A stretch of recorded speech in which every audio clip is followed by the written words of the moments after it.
ഏതൊരു കാര്യം അത് എന്താണ്, അതിന്റെ വെറൈറ്റീസ് എന്താണ് എന്ന് പറയുന്നതോടൊപ്പം തന്നെ അതിൽ എങ്ങനെ ഇൻവെസ്റ്റ് ചെയ്യാമെന്നും കൂടെ നമ്മൾ മനസ്സിലാക്കിയിരിക്കണം. ബോണ്ടിൽ നമുക്ക് എങ്ങനെ ഇൻവെസ്റ്റ് ചെയ്യാം, കുറച്ച് മെത്തേഡിൽ കൂടെ നമുക്ക് ഇൻവെസ്റ്റ് ചെയ്യാം. ഫസ്റ്റ് മെത്തേഡ്, നമ്മുടെ കയ്യിൽ ഒരു ഡിമാറ്റ് അക്കൗണ്ട് ഉണ്ടെങ്കിൽ നമുക്ക് ഈസിലി ആയിട്ട് ബോണ്ടുകളിൽ ഇൻവെസ്റ്റ് ചെയ്യാം. എന്താണ് ഡിമാറ്റ് അക്കൗണ്ട്?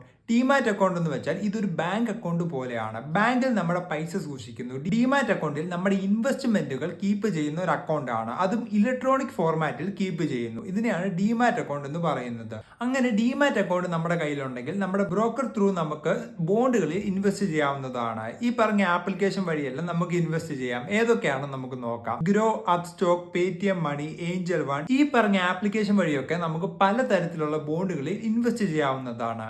RBI retaildirect.org.in എന്ന സൈറ്റ് വഴി നമുക്ക് ഗവൺമെന്റ് ബോണ്ട് ഡയറക്റ്റ് ആയിട്ട് മേടിക്കാവുന്നതാണ്. ഇതിൽ ബ്രോക്കറേജ് ഇല്ല, ഫുള്ളി ഓൺലൈൻ ആയിട്ട് നമുക്ക് ഈ ഒരു ബോണ്ടിൽ ഇൻവെസ്റ്റ് ചെയ്യാവുന്നതാണ്. ബാങ്കും പോസ്റ്റ് ഓഫീസ് വഴിയൊക്കെ നമുക്ക് സോവറിൻ ഗോൾഡ് ബോണ്ട്, അങ്ങനെ പലതരത്തിലുള്ള ബോണ്ടുകളിൽ നമുക്ക് ഇൻവെസ്റ്റ് ചെയ്യാവുന്നതാണ്.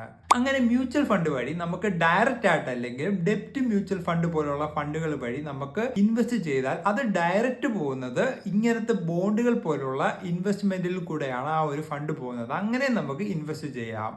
മിഥുൻ, ബൈ.